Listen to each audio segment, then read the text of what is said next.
Welcome to Witness Wednesday here on the Walk Boldly with Jesus podcast. Each Wednesday, you'll hear a real testimony of how God is moving in someone's life. These stories remind us that God is not distant. He is active, personal, and still transforming lives today. As you listen, may your faith grow and your heart be encouraged to trust Him more. Let's get started. Today's witness is my friend Rosa. She is a great friend, and she is the one who reads the Spanish version of this podcast.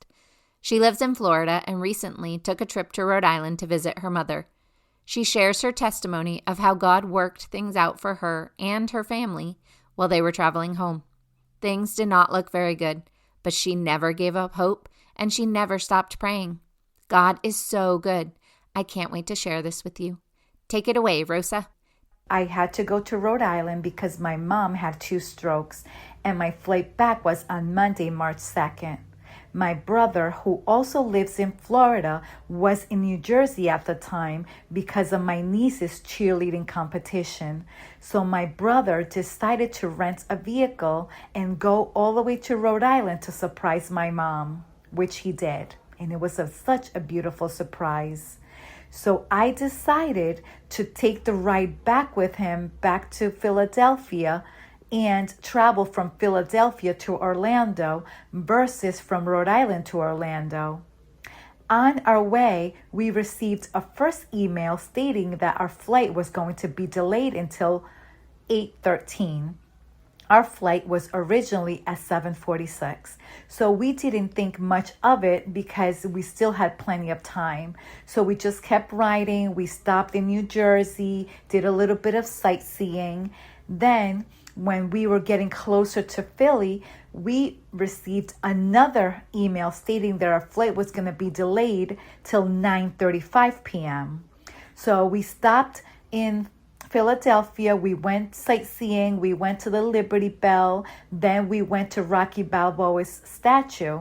So while we were there, I felt in my spirit, just in my heart, that the flight was going to be canceled. But no, we received another email stating that our flight was going to be delayed until 10:13. So we just were there, and I still keep feeling that in my gut that the flight was going to be canceled. So a few minutes later, we received another email stating that our flight was canceled. So we just thought, what are we going to do? What's going on? Why are they canceling the flight with no explanation? They just sent emails. They didn't tell us why the flights were going to be canceled. So my brother and his family started panicking, and I said, no, I'm not going to panic. I'm just going to pray. So I just did that. I started praying and praying.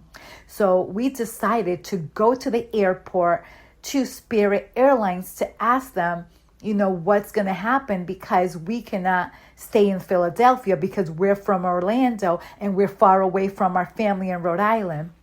So while we were on our way, I decided to call Spirit Airlines. So when I was speaking to the person was very negative, and all she kept saying was, I'm sorry, unfortunately, I'm sorry, unfortunately. So she was just saying things that she couldn't do instead of just trying to calm me and give us peace.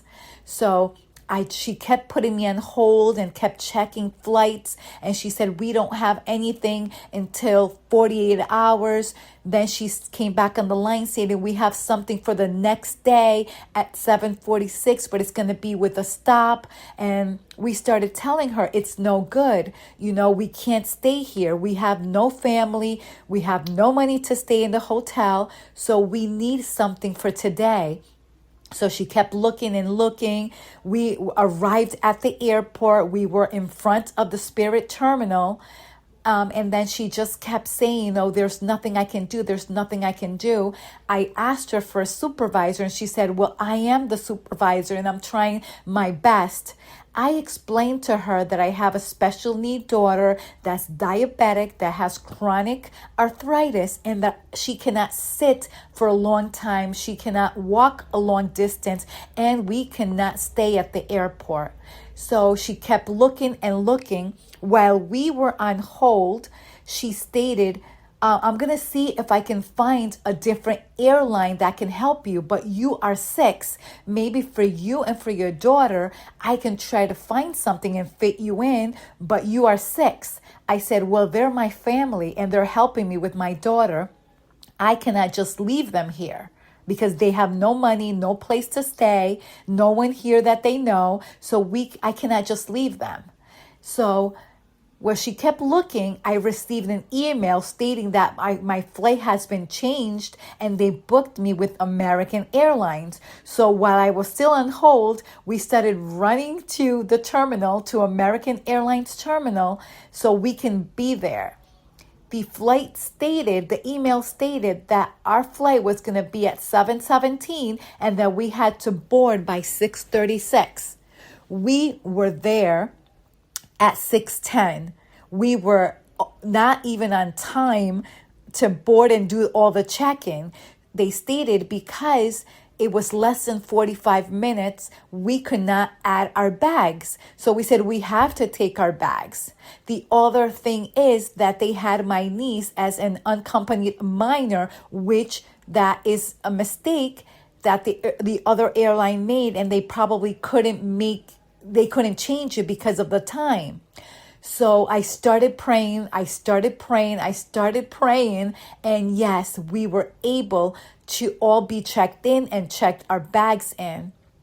But now we had to go from the terminal to the boarding, and it was already like 6:25. So we had to run and try to make it. So thank God we made it. The only other thing is we had to pay for our bags again. Our bags which we had paid already through the original airline, we had to pay them again through American Airlines. I had 2 bags, which I had to pay $80. I only had like $90 in my account. So I had to use the $80 to pay the bags again. And honestly, I don't know how my daughter and I were going to eat since we didn't even have time to eat. We only had breakfast in the morning. So, mind you, this was all, stressing us out. No money. Now we had to run from one terminal to another. We had to run to the boarding gate. So everything was stressing us out. I kept praying and thanking God. So we made it, as I mentioned, to the terminal.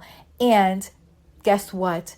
2 angels sent me money. One angel sent me $100. The other angel sent me $75. So the Lord not only made a way for me to make this flight, but he also provided for me to eat, for my daughter and I to eat. So I just want to share and give testimony of the power of prayer. The Lord made a way. The Lord just opened the doors behind the scenes. Even though I couldn't see in the physical what he was doing, he made a way. Instead of me just panicking and just losing my peace, I started walking up and down the corridor, just praying in the Spirit, just thanking him and just praying and declaring his word so he can make a way, which he did. So I just want to share with you this brief testimony and let you know that even though sometimes we don't see what he's doing, the Lord is moving. The Lord is making a way where there seems no way. God bless you all. We have all seen God working in our lives, even if we didn't recognize it at the time. That's why sharing our stories matters. When we talk about what God has done, we help others see how he is moving in their lives too. If you feel called to share a testimony of how God has worked or is working in your life, I would love to hear from you. You can email me at Catherine, CATHERINE, at findingtruenorthcoaching.com or click on the link in the show notes. It won't take much of your time, and your story may be exactly what someone needs to hear today. Consider praying about it and sharing your story. God is moving in all of our lives, and these testimonies help remind us that we are never walking alone. And remember, the same God who is working in their life is working in yours too.